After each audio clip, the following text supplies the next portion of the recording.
So generally speaking, and you'll see it here, that I have to take 2 steps to actually wound my opponent. In this case, I'm going to lift my point a little bit, turn my hand upward, take a step, and hit that down, and then advance a little bit more, thrusting to the stomach. 2 actions. So even when I make my first action, I still need to come forward. If, when I did that, we call it a beat. If I did that beat and I'm so close that I don't need to step at all, first of all, this is a little cramped and a little weird. There's also a danger that if he sees me beat this, he'll drop his point. If he does that and I'm very close, I'm instantly killed. It's dangerous. We have to be more careful than that. Why am I beating down his sword? To get it out of my way. The whole idea behind that is I'm trying to make things more safe for myself. So if my idea is safety, why would I step this close knowing that he could drop his point? And then I do not have time to save myself. So think safety in your attack.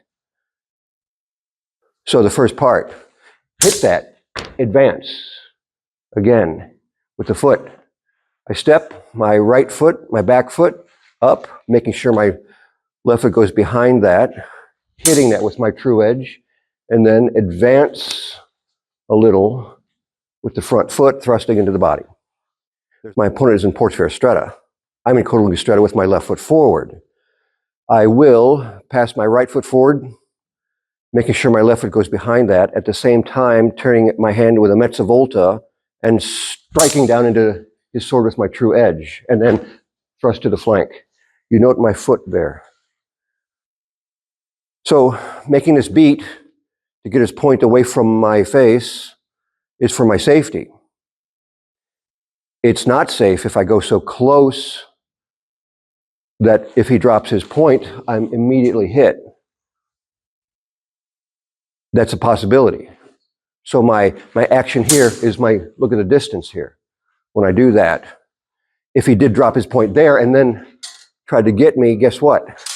I'm okay.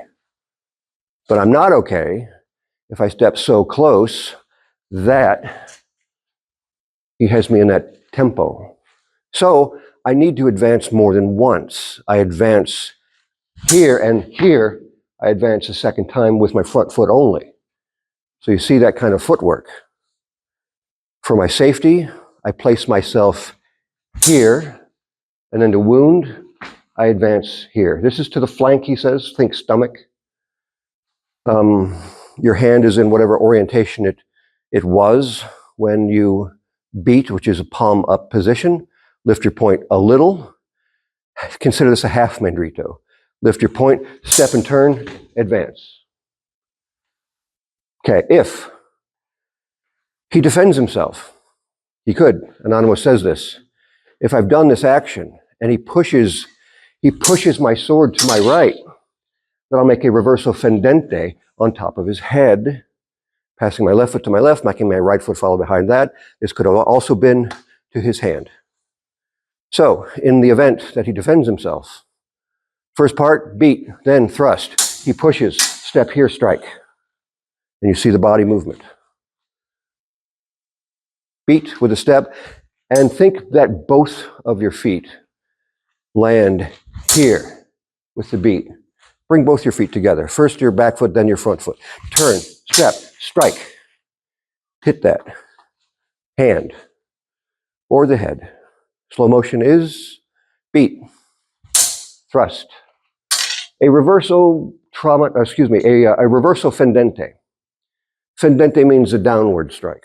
Reverso on the reverso line, slightly from my left. So once this got pushed, I bend my elbow, raise my hand, step over here and strike downward on slightly the reverso line, but mostly it's a downward hit to the hand or to the head that places me in this Codalunga position.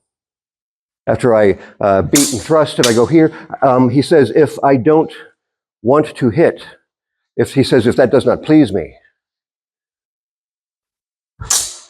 then I put my hand in here, make a presa, and control that and strike him as I wish. Doesn't matter.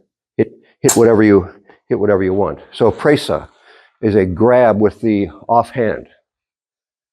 And for that, if I've beaten, thrusted, when I come in here, just go into grab it, and then you can strike. It makes it even more difficult for my opponent to react. I could also punch with my quillin or pommel. When you make the beat, control that. Look where my point is. When I make a beat, it's not a defensive action. It's an offensive action, obviously. And thinking half mandrito. A mandrito is a cut. Now, Anonimo didn't call it a half mandrito in this case, but he does on other occasions. And if you think of what is a mandrito? That's a cut. And what part of the sword do you use when you make a cut? If that were on his head, I wouldn't be wanting to hit with my forte. And I'm too far away to use my forte in any case. I need to be thinking of using, say, the middle of my debole for a beat. Putting that sort of in the same spot on his sword. Think middle of the debole. Don't get too near the tip. It's too easy to even miss. Even if he isn't moving his point, you could still wind up missing because you're trying to get too close to the tip. Don't. Strike down in here. And when you do that, and you don't want to telegraph a beat. We telegraph some things. If I wanted to make him defend his head so that I could do something else, I would telegraph that, make sure he saw that so that I could do something else. In this case, as it's a beat, I don't want to telegraph a beat. I'd like to hit a sword. So I lift my point only as much as I need to and get that in quickly. And again, control that. Don't beat that and go over here.